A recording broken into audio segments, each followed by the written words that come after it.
शहबाज गिल के मामले को लेकर इमरान खान साहब ने आज इस्लामाबाद में एक रैली भी की है।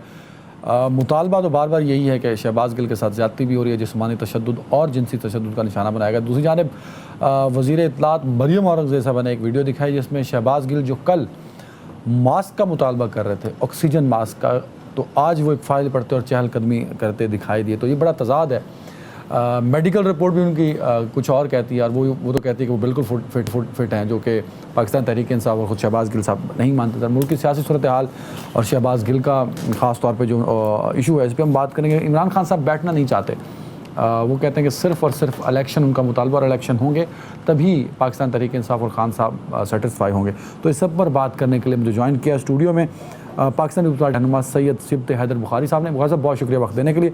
पाकिस्तान तहरीक इंसाफ से मेरे साथ हैं member provincial assembly Nadeem Qureshi साहब। कुरैशी साहब बहुत शुक्रिया वक्त देने के लिए। पाकिस्तान मुस्लिम लीग नून से मेरे साथ सीनियर रहनुमा राना एहसान अफजल साहब। राना साहब बहुत शुक्रिया वक्त देने के लिए। सीनियर साहब मज़हर बरलास साहब भी मेरे साथ हैं। मज़हर भाई बहुत शुक्रिया। मैं सबसे पहले मज़हर साहब मुझे बताइएगा, इमरान खान साहब ने आज एक रैली भी कर दी। सर ये बताइएगा, शहबाज गिल के मामले में बड़ी कन्फ्यूजिंग है, एक्चुअली कौन ठीक कह रहा है सर?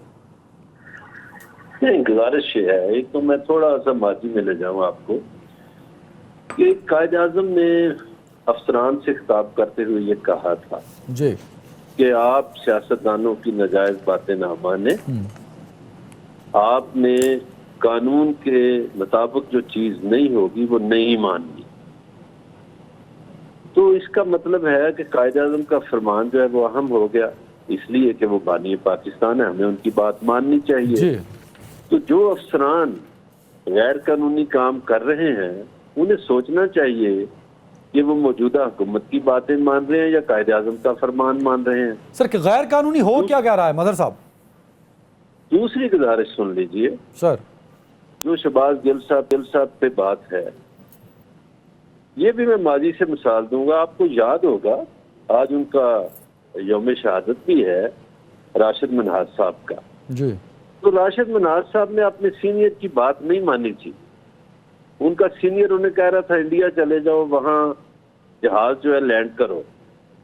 तो चूंकि वो गैर कानूनी हुक्म था तो राशिद मन्हाज ने गैर कानूनी हुक्म ना मानकर त्यारा गिरा दिया और निशाने हैदर पा लिया। तो ये तो बातें हमारे इदारों में भी लिखी हुई हैं, ये मैं फिर से कह रहा हूं, लिखी हुई हैं कि गैर कानूनी हुक्म नहीं मानना किसी का, वो खा आपका सीनियर आपसे कहे या कोई हुक्मरान कहे। सर वेरी राइट मदर भाई। तो कौन गैर कानूनी हुक्म दे कौन रहा है सर, और मान कौन रहा है? ये तो पुलिस बताए जी, जिसने पकड़ा हुआ है वो पुलिस कहती है हमने तशद्दुद नहीं किया, वो शहबाज गिल का सांस मुश्किल से आ रहा है। मेडिकल रिपोर्ट भी यही कहती है मदर साहब, मेडिकल रिपोर्ट भी कहती है तशद्दुद नहीं हुआ सर। मेडिकल रिपोर्ट तो आपको पता है बेचारे डॉक्टर क्या करेंगे, इधर तो बड़े बड़े लोग कुछ नहीं कर सकते। ओके बिल्कुल सही है। शाह साहब, बुखारी साहब ओवर टू यू। बुखारी साहब आपकी गवर्नमेंट है, मजहर बरलास साहब भी क्वेश्चन मार्क दे रहे हैं, आपने जो बातें शहबाज गिल से रिलेटेड की, तो ऑफ कोर्स पॉलिटिकल अगर उनको निशान आ रहा है सियासी इंतकाम का तो वो नहीं होना चाहिए। मुस्तफ़ा नवाज़ खोखर साहब ने भी एक ट्वीट किया कि बड़ा डिस्टर्बिंग लगा उनको वीडियो देख के शहबाज गिल साहब की। ऐसी ना तो कोई वीडियो है, अगर कोई वीडियो होती तो वो शेयर हो चुकी होती कि उन पे कोई तशद्दुद हो रहा है। नहीं, वो जब मास्क मांग रहे हैं हॉस्पिटल में आए हैं, आपने देखें वो तो एक तमसीर उड़ाते रहे, उससे पहले भी वो तो एक एक्टिंग कर रहे हैं। अगर आपको याद हो को कुछ अर्सा पहले इनकी गाड़ी का एक्सीडेंट हुआ था चकवाल मोटरवे पे, तो उस वक्त उन्होंने बोतल पानी की उठाई हुई थी, बिल्कुल फिजिकली फिट खड़े हुए थे। नेक्स्ट डे उन्होंने हाई कोर्ट पेश होना था, उस वक्त उन्होंने पूरे जिस्म पे पट्टियाँ बांधी हुई थी, तब भी व्हील चेयर का इस्तेमाल किया था। और जहाँ तक मतलब बरलास साहब जो फरमा रहे हैं, मैं एक बात तो आपको बड़ी वाज़ेह बताता चलूँ कि जो पिम्स हॉस्पिटल है, क्योंकि ये मेरी कॉन्स्टिट्यूंसी और मुझे इसके बारे में ज़्यादा इल्म है, ना तो अभी तक वहाँ पे जो सबका गवर्नमेंट के एम्प्लॉयज़ हैं या जो ईडी हैं, डायरेक्टर्स हैं, जो भी सीनियर्स हैं या हेड्स हैं, उनमें से कोई एक बंदा मुझे ये बता दें कि इस नई गवर्नमेंट ने वहाँ पे कोई चेंजिंग लाई हो, कोई किसी को ट्रांसफर किया हो। गवर्नमेंट सर प्रेशर कौन सा डालना जी, जब हमने उनको नहीं चेंज किया, ठीक है, वो खान साहब के बरकी साहब की सारी चीज़ें लगाई हुई हैं, जो चीज़ें हैं, जो बंदे हैं, हमने उनको चेंज नहीं किया। अगर हमने चेंज करना होता या कोई आउट ऑफ वे कोई काम कराने होते तो कोई बंदे को अपॉइंट करते, किसी को कोई थ्रेट करते, देखें उसकी मेडिकल रिपोर्ट सामने आ जाएंगी। मतलब जो जो है आज उनके देखें, कल जो उनकी हालत हुई थी कोर्ट जाते हुए, एक ड्रामाबाजी की हद से ज़्यादा तो कुछ भी नहीं है ना। नदीम कुरैशी साहब, बार बार शहबाज गिल साहब का जो मास्क मांगने का मुतालबा था और फिर मेडिकल रिपोर्ट को सामने रख के वफाकी हुकूमत का और प्रोविंस पंजाब में जो अपोजिशन है उनका ये मानना है कि ये एक पॉलिटिकल स्टंट है, उनको बीमार शो करना, उन पर किसी तरह का तशद्दुद नहीं हुआ। मरियम औरंगजेब साहबा ने भी आज यही प्रेस कॉन्फ्रेंस की एक वीडियो भी दिखाई जिसमें वो फाइल पढ़ते दिखाई दिए उसमें। नदीम साहब। बिस्मिल्लाहिर्रहमानिर्रहीम। देखिए अदनान साहब, बुनियादी तौर पे यहीं से मसाइल का आगाज होता है जब हम अपने आप के लिए कोई और कानून बनाते हैं, दूसरे के लिए कोई और कानून। डॉक्टर शहबाज गिल एक इंसान है, पाकिस्तान के शहरी हैं, पाकिस्तान की फेडरल कैबिनेट के मेंबर रहे। उन्होंने जो स्टेटमेंट दी, उन्होंने जो बयान दिया, मैं जाती तौर पे भी और कुछ समेत कई दोस्त हमारी जमात के ऐसे हैं जो उनके उस बयान को नामुनासिब समझते हैं और किसी भी शख्स को ये हक नहीं देते कि वो पाकिस्तान के इदारों के हवाले से, उनके डिसिप्लिन के हवाले से जहां चाहे गुफ्तगू शुरू कर दे। लेकिन हमने देखना यह है कि क्या शहबाज गिल को बतौर एक ह्यूमन के जो बेसिक ह्यूमन राइट्स है, जो पाकिस्तान का आइन, पाकिस्तान का कॉन्स्टिट्यूशन, अखलाकियात और हमारा दीन जो राइट देता है, क्या उनको वो राइट दिया गया? कतई ऐसा नहीं है। अब अगर कोई शख्स, मैं बल्कि अप्रिशिएट करूंगा ख्वाजा साद रफीक साहब को जिन्होंने कल ऑफ द हाउस कहा कि इनकी गिरफ्तारी पर बगले बजाना ये कोई सियासत नहीं है, ये दिन बदलते रहते हैं लोगों के दरमियान। अगर कोई शख्स ये कहता है जी वो एक्टिंग कर रहे हैं और उन्होंने ड्रामेबाजी की है, तो मैं उसकी अकल पर मातम करने के अलावा मैं कुछ नहीं कर सकता। मैं समझता हूं बतौर एक सियासी जमात हमारा और हम सब पाकिस्तानियों का कि ये राइट बनता है कि अगर हमसे कोई जुर्म, कोई गलती, कोई कोताही, कोई सरजद होती है तो हमें सफाई का मौका भी मिलना चाहिए। ये इंसानों का मुआशरा है, यहाँ जंगल का कानून नहीं है कि आप किसी शख्स पर तशद्दुद करें, किसी शख्स को इबरत का निशान बनाने के लिए उसकी जान के दर पे हो जाए। ये 74 साल की तारीख में कभी ऐसा नहीं हुआ आज तक कि किसी शख्स के साथ सलूक रवा रखा गया हो। लेकिन जो लोग आज हुक्मरान है, जिस तरीके से वो हक में हुक्मरानी अपना समझते हैं, जिस तरह से माजी में उन्होंने एक दूसरे के साथ किया, किसने जुबान काटी थी? कुरैशी साहब, जब आप वफाक में हुकूमत कर रहे थे तो तब आपने भी तो यही रवैया रखा था जो अब आप शहबाज गिल के बारे में जिसकी कंप्लेंट कर रहे हैं। सर, बड़े अफसोस की बात है कि आप उस रवैये को जो क्रिमिनल केसेस थे, जो क्रिमिनल केसेस पीडीएम की आज की इत्तेहादियों ने अपने अदवार में एक दूसरे के खिलाफ शुरू किए, जिन लोगों को पाकिस्तान की अदालतें सिसिलियन माफिया अंडरवर्ल्ड का डॉन कहे, जिनको इंटरनेशनल मीडिया मिस्टर 10% कहे, जो ना दुबई, सरे महल और इवन फील्ड के की मौजूदगी का कोई यकीन दिला सके कि ये कहां से बने, आप उनको डॉक्टर शहबाज गिल के उस केस के साथ जोड़ रहे हैं जहां उनको पिछले 10 दिन से आपने बात की इंसानियत की। सर, मेरा पॉइंट ये है कि फरियाल तालपुर को आधी रात की बजाय अगर दिन में हॉस्पिटल से जेल भेज दिया जाता तो कौन सी क़यामत आ जाती। मरियम नवाज साहबा को जिस जेल में डाला वहां वो अहलकार जो हैं वो माँ बहन की गालियां दिया करते थे जो मरियम नवाज साहबा सुनती थी। तो ये जो सारी बातें आपकी गवर्नमेंट में हुई, औरतों की तजलील की गई, वो ना करते आप लोग तो शायद आज आप अच्छे से क्लेम कर सकते थे अबाउट शहबाज गिल या जो कोई भी। वैसे तो सबकी मजम्मत होनी चाहिए अगर कहीं गलत हो रहा है तो। मैं आपको कतन ये नहीं कहूंगा, ना इस बात को इसकी तायीद करूंगा कि मरियम नवाज साहबा के साथ कुछ ज्यादती की गई। इस मुल्क का एज ए पॉलिटिकल वर्कर मैं सबसे बड़ा मसला यही समझता हूं और मुझे किसी फोरम पे आप ले जाएं, मैं डिबेट में तैयार हूं कि यहाँ ताकतवर लोगों को कानून उस तरह से निपटता ही नहीं जिस तरह से एक गरीब साइकिल चोर या बेवारिस के साथ सलूक किया जाता है। मेरे भाई, इनकी तो 5 स्टार जेलें रही हैं। ये जो शहबाज गिल के साथ सलूक किया गया है, ये पाकिस्तान के 10 जो लोग जिन पर क्रिमिनल केसेस है, मनी लॉन्ड्रिंग के, इनके साथ ये सलूक करें, ये पाकिस्तान की सारी राना एहसान साहब, sir over to you. Qureshi साहब का मानना यह है कि जो गिल साहब के साथ हो रहा है वो तारीख में किसी पॉलिटिकल विक्टिम के साथ नहीं हुआ जो गिल साहब के साथ हो रहा है। सर, बिस्मिल्लाहिर्रहमानिर्रहीम।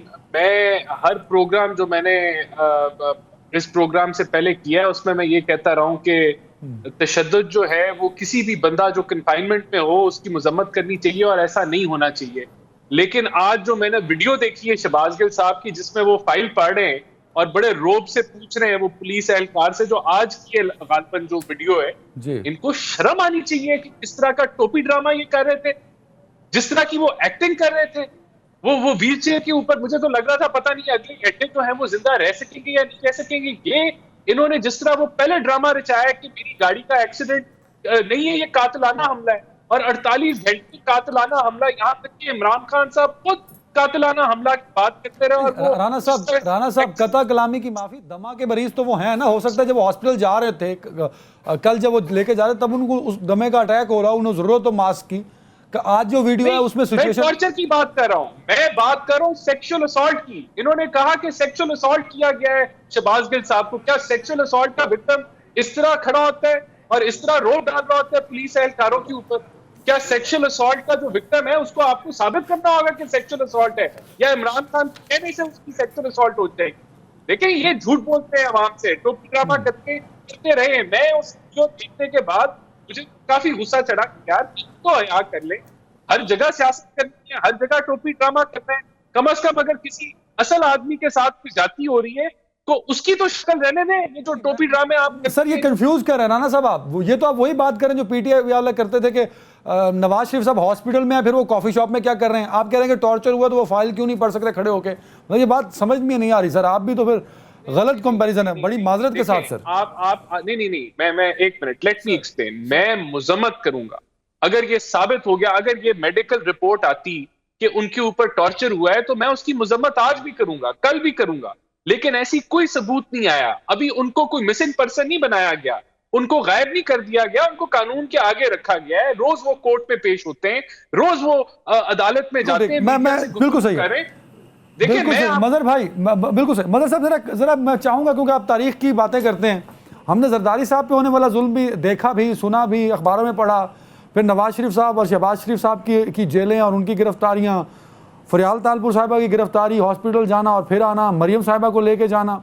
इस शहबाज गिल साहब कहीं ज़्यादा ओवर रिएक्ट तो नहीं कर रहे सर? क्योंकि राना सनाउल्लाह साहब के साथ भी जो हुआ पिछली गवर्नमेंट में वो भी बड़ा पेनफुल था सर, लेकिन रिएक्शन ये नहीं था जो गिल साहब दे रहे हैं। नहीं, गुजारिश ये है सर कि ये जितने नाम आपने लिए ठीक है, गलत मुकदमात नहीं बनने चाहिए, अच्छी बात है, तशद्दुद नहीं होना चाहिए, लेकिन इसमें सबसे जो ज्यादा जुल्म हुआ, जो नाम आपने लिए साबका दौर में, ये आसिफ अली जरदारी पे हुआ था, जब उसकी जुबान काटने की कोशिश की थी। और वो खैर से दौर इन्हीं का था, मियां साहिबान का। अब गुजारिश है कि किसी सियासी वर्कर पे तशद्दुद तो दुरुस्त नहीं। दूसरी मैं अपने दोस्तों की दुरुस्ती के लिए एक बात कर दूं, कल एक टीवी चैनल पे इंटरव्यू देते हुए आजमा बुखारी ने ये कहा कि हम शहबाज गिल से एक वीडियो बयान बस लेना चाहते हैं कि वो इमरान खान के खिलाफ को बयान दे दे। ये है असल सोच और यही निशानदेही कर रही है बात गमाजी है इस बात। मजर साहब ये तो आपने एक हवाला दे दिया सर ये तो एक हवाला दे दिया, लेकिन यहाँ जो हमारे मौजूद मेहमान है वो भी और आप भी, हम सब कानून को इतना जानते हैं कि वो वीडियो बयान अगर वो ले भी लेते हैं शहबाज गिल से, तो वो एक एविडेंस के तौर पे पेश नहीं हो सकता सर। मजिस्ट्रेट के सामने लिया गया बयान ही एविडेंस होगा। बुखारी साहब अगर मैं गलत हूँ तो तस्हीह मेरी कर दीजिएगा। मजर भाई प्लीज। अदनान साहब, यहाँ तोड़ने की बहुत कोशिश होती है। आप देखिए मजिस्ट्रेट के सामने बयान दिया था ना इसाक डार साहब ने नवाज शरीफ के बारे में, तो डार साहब फिर उससे मुकर भी गए, तो यहाँ मुकरा भी जाता है। मैं तो ये समझता हूँ कि पाकिस्तानी सियासतदानों की नाहली है, ये सियासतदान नाहल हैं, जिसकी वजह से यहाँ मार्शल लॉ लगे, जिसकी वजह से यहाँ और ताकतें मजबूत हुई। अगर ये अहल होते तो और ताकतें मजबूत ना होती।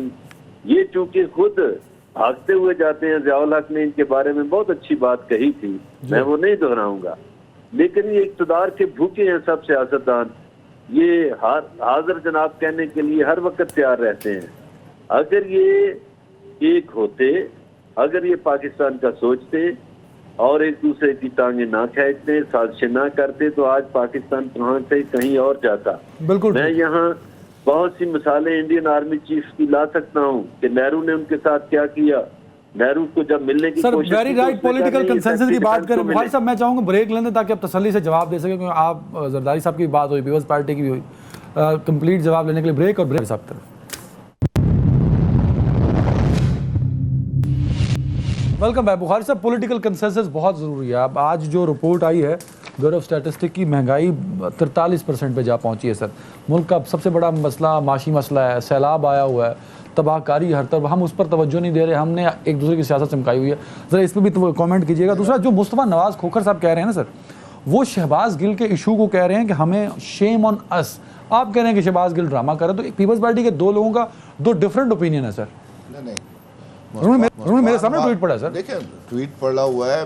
मुस्तफ़ा नवाज़ खोखर ने ये बिल्कुल कायम बीइंग अ ह्यूमन उन्होंने कहा है कि अगर किसी पे भी कोई तशद्दुद, शहबाज गिल का उन्होंने स्पेसिफिकली नाम लिया, किसी पे भी अगर तशद्दुद किया जाए, मतलब सियासी इंतकाम लिया जाए, ये शेमफुल है हमारे लिए, क्योंकि फंडामेंटल राइट्स हैं हर एक इंसान के। दूसरी चीज़ ये है कि मैं आपको जो बात कह रहा हूँ कि हम नहीं ये समझते कि कोई ऐसे सियासी इंतकाम हो। आज महंगाई जिस हद तक चली जा चुकी है, पेट्रोलियम मसनूआत महंगी है, ये पहले दिन से अगर आपको याद हो तो जरदारी साहब ने पहले दिन स्पीच में कहा था, खान साहब को कहा था कि चार्टर ऑफ इकॉनमी पे बैठ जाते हैं, हम बात करने के लिए तैयार हैं। आज भी उन्हें कहा जाता है कि आएँ बैठें, इसका पॉलिटिकली सोल्यूशन निकालें। देखें, जब ये पाकिस्तान है तो हमारी सियासत भी है, पीपल्स पार्टी भी तभी है, मुस्लिम लीग भी तभी है, PTI भी तभी है। मुमकिन है ना कि जब पाकिस्तान स्टेबल होगा। सियासत तो हमने यहाँ पे करनी है ना, हमने कहीं बाहर तो जाके दूसरे मुल्क में तो करनी नहीं, हमने तो सियासत पाकिस्तान में ही करनी है। इस चीज़ पे वो एक हरदर्मी पे खान साहब पहले दिन से बैठे हुए हैं, उन्होंने एक ही बात, एक ही वतीरा डिफाइंड कि ये गिल साहब की जो गिरफ्तारी है ये सियासी इंतकाम नहीं है। सियासी इंतकाम नहीं है। मुझे आप ये बात बताएं, जब ये बिल पास हो रहा था कि अफवाज पाकिस्तान के खिलाफ जो बात करेगा, ये किसने पास किया? ये PTI गवर्नमेंट में हुआ है या ये अभी न्यूली जो गवर्नमेंट है इसमें पास हुआ है?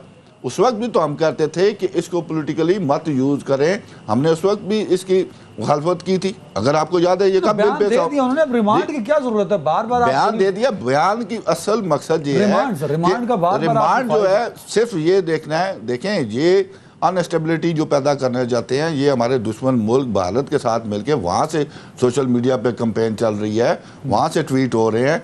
आया कि ये पूछना, ये मुल्क की सालमियत का मसला है ना, बिल्कुल, जहाँ आवाम को और धारों को अनस्टेबल करना और लड़ाई कराना, ये इनका मोटो है। हम तो ये पूछना, इन्वेस्टिगेशन टीम्स तो ये पूछना चाह रही है ना कि आपने किस सिनेरियो में ये बात की है कि ये चीज़ें होनी चाहिए। अच्छा नदीम कुरैशी साहब, कुछ लोग तो आपकी पार्टी के शहबाज गिल साहब की क्या जो बयान था उससे इख्तलाफ करते हैं, उसकी मजम्मत भी करते हैं, लेकिन ओवरऑल पार्टी बिहेवियर ये है, वो तो कहते हैं कि नहीं, शहबाज गिल साहब ने जो कहा है वो बिल्कुल ठीक कहा है। एक तो ये जो कंसेंसस है आपकी अपनी पार्टी के अंदर, वो भी बिल्टअप नहीं हो सका। दूसरा, रैलियों और जलसों का करने का मकसद क्या है? क्या इससे शहबाज गिल साहब को कोई रिलीफ मिल पाएगा सर? देखिए अदनान साहब, दो चीजें हैं इसमें सर। जाहिर है पाकिस्तान तहरीक इंसाफ एक डेमोक्रेटिक पार्टी है, हर शख्स की राय है, लेकिन कलेक्टिवली मैं समझता हूँ पूरी जमात का इस बात पर बड़ा वाज़ेह मौक़िफ़ है कि हमें अपने हसास इदारों के हवाले से गैर जिम्मेदाराना गुफ्तगू बिल्कुल नहीं करनी चाहिए। लेकिन आप हिस्ट्री उठाकर देख लें, पाकिस्तान के पिछले 30 ईयर की हिस्ट्री में जो इस चीज का आगाज PMLN की लीडरशिप ने किया, वो असमा जहांगीर साहबा की बरसी हो, वो मरियम नवाज के बातिल शिकन खिताबात हो, वो मौलाना फजलुर रहमान और आसिफ जरदारी साहब के खिताबात आलिया हो, वो जावेद लतीफ या ख्वाजा आसिफ की गुफ्तगू हो या सरदार अयाज सादिक की। इस मुल्क में अगर इदारों को मिलाइन खड़ी कर दी कटहरे में सर करने का, सुन लेना जी, साजिशें हो बैरून मुल्क लॉबी करके वहां इंटरनेशनली मीडिया में पाकिस्तान के इदारों को बदनाम करने की प्लानिंग हो, उन सब के ताने बाने इनसे मिलते हैं। इसके बावजूद मैं समझता हूं कि शहबाज गिल साहब को या किसी भी शख्स को यह हक नहीं है कि वो इस तरह बात रखे। मेरा जितना शहबाज गिल से ताल्लुक है, मुझे 100% यकीन है वो उतने ही मुहिब्बे वतन है जितने आप और मैं, जितना कोई और पाकिस्तानी है। लेकिन बाज़ औक़ात दौरान गुफ्तगू कोई बात ऐसी हो जाती है। मुद्दा यहाँ पर बतौर जमात यह है कि शहबाज गिल को टारगेट करके पाकिस्तान तहरीक इंसाफ और उन तमाम जमातों को, मैं ओवरऑल तमाम सियासतदानों की बात करूंगा, हमारा सियासी वर्कर का ये अलमिया है कि हम पाकिस्तान के मुख्तलिफ इदारों की तरह, इदारों के अंदर जो हार्मनी होती है हमें वो नहीं है। हम सियासतदान एक दूसरे के कपड़े उतार के बड़े खुश होते हैं, फिर एक की बारी आती है, फिर दूसरे की बारी आती है, फिर तीसरे की बारी आती है। मैं समझता हूँ शहबाज गिल एक पॉलिटिकल वर्कर है, एक जमात को रिप्रेजेंट कर रहे हैं। उनके साथ होने वाला ये सलूक जो मीडिया दिखा रहा है, आपका मीडिया कल्चर कर रहा है, और ये जो तस्वीर जिसका आप डिस्कस कर रहे हैं, मुमकिन है जिस रोज उनकी इन्वेस्टिगेशन हुई है या पहले दिन की तस्वीर हो, सर ये कहाँ लिखा हुआ है मुमकिन नहीं है ना, ये तो अभी तक फिर या तो क्लियर कर देना। आपका तो सोशल मीडिया बड़ा एक्टिव है, तो क्लियर कर दें ताकि हमें क्लेम करने की जरूरत ही पेश ना आए। अच्छा राणा साहब, ओवर टू यू सर। ये बताइएगा, शहबाज गिल को तो कटहरे में खड़ा कर दिया, कुरैशी साहब का मानना यह है, और इमरान खान साहब भी कह चुके हैं बार बार, लेकिन जो मरियम साहिबा ने कहा, जो सारे नाम इन्होंने लिए including your Quaid as well, तो कहते हैं कि उनको बड़ा एक सॉफ्ट मार्जिन दिया जाता है, गिल साहब को और पीटीआई को निशाने पर रखा जाता है। दो वाजे फर्क है मौकफ के अंदर, दो मौकफ हैं। एक मौकफ ये है कि इस्टेब्लिशमेंट को के अंदर मुदाखलत नहीं करनी चाहिए और आइन के मुताबिक चलना चाहिए। इसके ऊपर हमारी पार्टी खड़ी रही और इसी के ऊपर हमारी जद्दोजहद थी। दूसरा मौकफ ये है कि जानवर भी न्यूट्रल नहीं होते, चौकीदार न्यूट्रल नहीं होते। मैं नेक हूं, हम शरीफ हैं, हम अच्छे लोग हैं, ये काफिर हैं, इनको पकड़ें, हमारे साथ हो जाए, हमारे साथ शामिल हो जाएं। और फिर देखिए, एक चीज होती है एस्टैब्लिशमेंट के ऊपर तनकीद करना, उनके रोल के ऊपर। दूसरी चीज है कि आप अफवाज को अटैक करें और पाक अफवाज को कहें कि उसके जो ऑफिसर्स हैं उनको एक दूसरे के सामने खड़ा हो जाना चाहिए, या और वो इस बेसिस पे खड़ा हो जाना चाहिए कि हम ठीक कह रहे हैं, हम जो बातें कर रहे हैं वो ठीक है और हमारी तरफ। तो ये बड़ी, देखिए, ये दो मुख्तलिफ चीजें हैं। और मैं समझता हूं कि देखिए, अगर तो बतौर पॉलिटिकल वर्कर सर, आपको विरासत में मिली है, खानदान आपका पाकिस्तान के साथ में बड़ा रोल है, और आप भी एक पॉलिटिकल वर्कर हैं। शहबाज गिल ने जो कहा और उस पर उनकी गिरफ्तारी, उनके साथ जो हो रहा है, कि ये ठीक है सर, होना चाहिए ऐसा? मैंने तो अदनान पहले देखें, अगर टॉर्चर होगा तो वो गलत है, वो कंडेमेबल है, लेकिन अगर ये ड्रामेबाजी है, ये उससे भी बड़ा जो है वो मैं समझता हूं कि ज्यादती है कि जो असल लोग जिनके साथ टॉर्चर होता है, आप उनको, उनकी क्रेडिबिलिटी भी खराब कर रहे हैं। थोड़ी देर में मैं आपकी थ्योरी मान लेता हूं राणा साहब, तो ड्रामे पे भी तो आप लोगों ने मजबूर किया ना। अगर वो ड्रामा भी था तो मजबूर किया कि वो बेचारा ड्रामा करने पे मजबूर हो गया। तो ये कल को आपके साथ भी हो सकता है सर, कल को किसी के साथ हो सकता है। देखिए, मैं समझता हूं कि अगर मैं कोई बयान दूं और मुझे एफआईआर दर्ज करके अरेस्ट कर दिया जाए और मुझे कोर्ट ऑफ लॉ के सामने पेश कर दिया जाए, अब मेरे पास चांस है कि मैं अपनी जो है वो बेगुनाही जो है वो साबित कर सकूं या मैं अपना मौकफ रख सकूं। लेकिन अगर मुझे 2-2 साल के लिए जेल में डाल दिया जाए और मेरे पे केस भी ना बनाया जाए, जिस तरह हमारे साथ हुआ, 15 किलो हीरोइन का केस बना और फिर उसके बाद आपने जाली केस बनाए, वो नहीं होना चाहिए।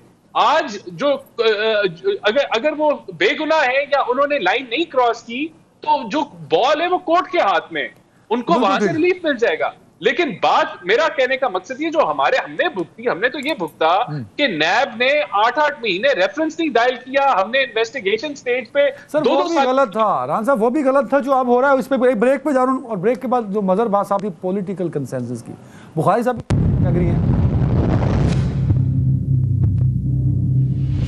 वेलकम बैक राणा साहब। मैं आपसे जवाब लेना चाहूंगा एक सवाल का जो मजहर साहब ने बात की थी। अच्छा राणा साहब नहीं, मजहर साहब, over to you sir.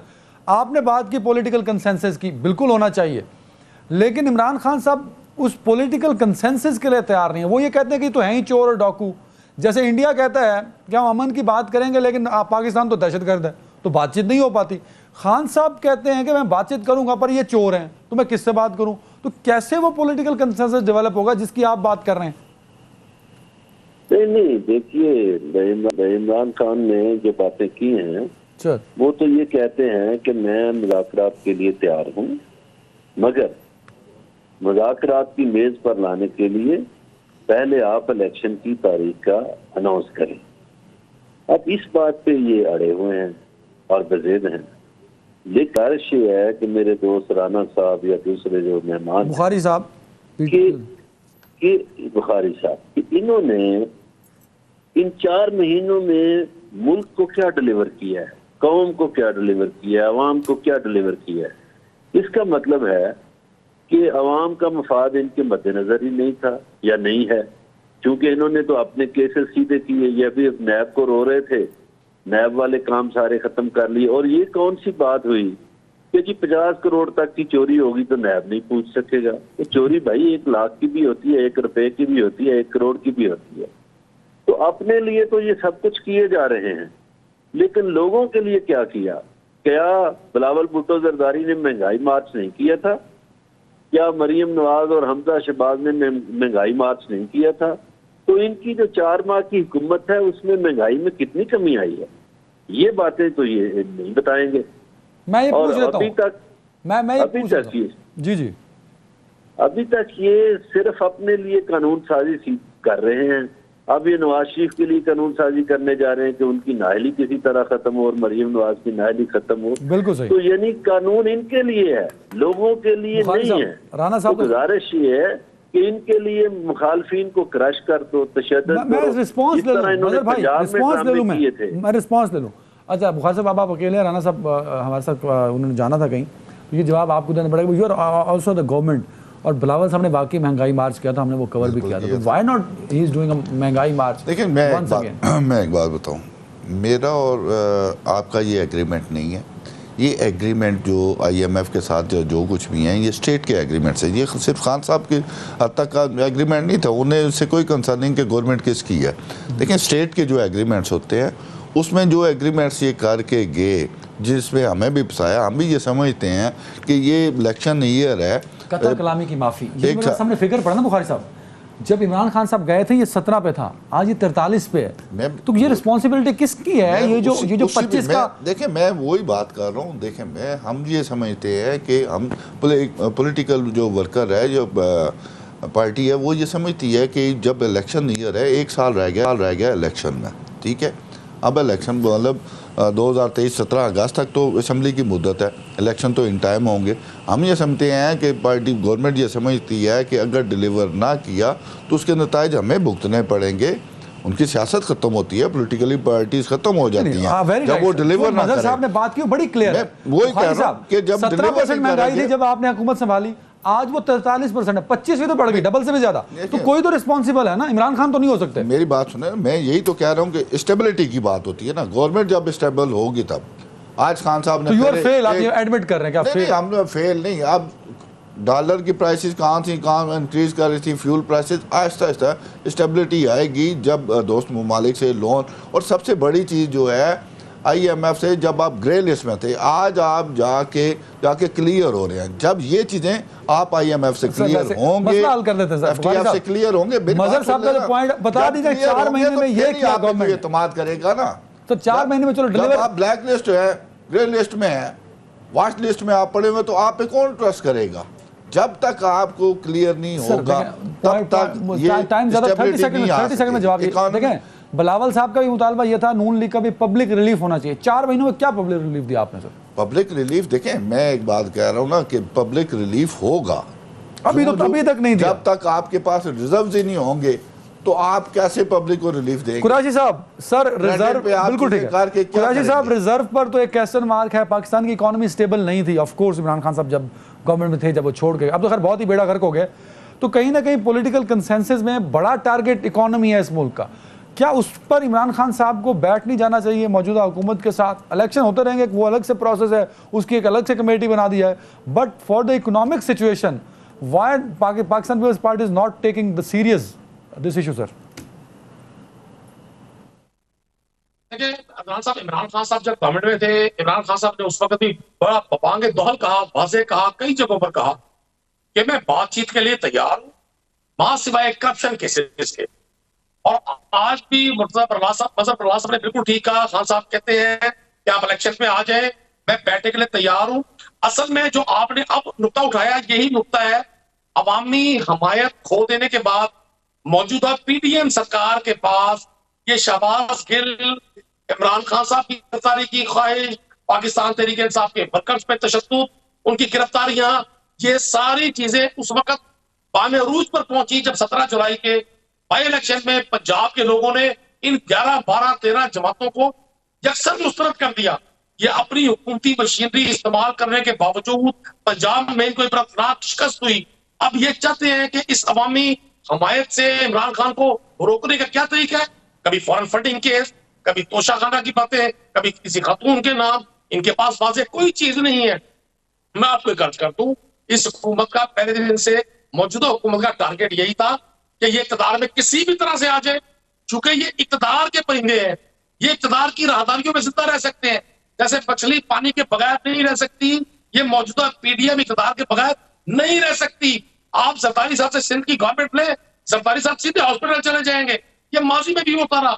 Shahbaz शरीफ साहब जब अपोजिशन में थे तो उनका मोस्टली वक्त हॉस्पिटल में गुजरा, हमजा का वक्त हॉस्पिटल में गुजरा। ख्वाजा आसिफ इसहाक डार देखिएगा लातादाद सर, नाम है। मुझे तो याद मैं है एक बात कि जब अपने लिए इमरान खान ने NRO बतौर ले वज़ीर आज़म हलफ लिया तो उस वक्त के अपोजिशन लीडर शहबाज शरीफ ने खड़े होकर कहा था कि आइए चार्टर ऑफ इकोनॉमी पे बात कीजिए। बिलावल साहब, जरदारी साहब, शहबाज शरीफ साहब मुतअद्दिद बार कह चुके हैं जब वज़ीर आज़म इमरान खान थे कि इकोनॉमिक इशू पे बात करते हैं। इमरान खान साहब ने कोई पॉजिटिव रिस्पॉन्स नहीं दिया था सर, नहीं दिया। आज तो इकोनॉमी की बल्कियत ये कि इनकी बल्कियत है। आज सर, इक़्तिदार मदर साहब पे से है, पूछ रहा हूँ, इन्होंने मदर साहब हैं साथ? जी मैं साथ ही हूँ। सर प्लीज इस पे कमेंट कीजिएगा। सर गुजारिश ये है कि ये बात तो दुरुस्त फरमा रहे हैं कि इमरान खान की मकबूलियत हो गई, उससे ये डर गए। अब आ जाइए इकोनॉमिक्स की तरफ। देखिए पाकिस्तानी मईशत इतनी मजबूत थी किसी जमाने में कि 60 की दहाई तक तो हमारी ये नकल करते थे बहुत से ममालिक, हम जापान और जर्मनी को कर्जे देते थे, और 90 की दहाई तक ये इंडिया और बांग्लादेश कहीं पीछे से। अब गुजारिश ये है कि ये तो इन्हीं सियासतदानों का किया जा रहा है, इन्हीं दो पार्टियों का जिन्होंने लूट मार की। इस पूरे दौर में, ये 30-35 साल दौर में क्या होता रहा? सिर्फ ये करप्शन कैसे करनी है, मनी लॉन्ड्रिंग कैसे करनी है, फैक्ट्रियां कैसे लगानी है, कर्जे जो लिए हैं बैंकों से वो माफ कैसे करने हैं। तो भाई आपने इस दौरान पाकिस्तान का तो सोचा ही नहीं, बल्कि जो अंग्रेज ने स्ट्रक्चर दिया था उसका भी बेड़ा गर्क आप लोगों ने किया। तो ये जुर्म आप किसी पर नहीं डाल सकते, इसका जिम्मेदार ये दोनों जमातें हैं। नहीं, खान साहब ने बेहतर तो नहीं किया सर। खान साहब पे तो मदर साहब, खान साहब पे कोई रिस्पॉन्सिबिलिटी नहीं है, तो ये भी बताइए कर्जे तो उन्होंने भी लिए, और उन्होंने तो इतने लिए कि जितने साबिका हुकूमतों ने लिए थे उससे ज्यादा ले लिए सर। बिल्कुल आपने सही फरमाया। खान साहब का हुकूमत दौरे हुकूमत है 3.5 साल, इनका है 50 साल। अब 50 साल को 3.5 साल से हम कैसे कंपैरिजन सर मुशर्रफ का दौर भी इधर पाता है, जो इन्होंने कर्जे लिए थे। देखिए ये आर्मी चीफ साहब ने ही बाकी मुशर्रफ का भी डाल दें, बरला साहब सारे दौर डाल दें। बरला साहब, बुखारी साहब कुछ कहना चाह रहे हैं? बरला साहब सारे दौर जो है ना इन दोनों पार्टियों पे डाल दें। अगर 3.5 साल में देखें, 3.5 साल अगर इक़्तिदार रहा तो उससे पहले कोई अदम एतमाद या किसी किस्म की बात नहीं हुई। स्टेबिलिटी हम पॉलिटिकते थे कि हम खान साहब को ये समझाना चाहते थे चार्टर ऑफ इकॉनमी पे बैठे हैं, पार्लिमान को अहमियत दें, हैसियत दें, मगर वो इस बात पे कभी आए नहीं। अगर ये ना करते बिल्कुल सही। टाइम तो खत्म हो गया, अभी टाइम खत्म हो गया। तमाम मौजूद मेहमानों का बहुत शुक्रिया। नाज़रीन ख्याल रखिएगा, अल्लाह हाफ़िज़।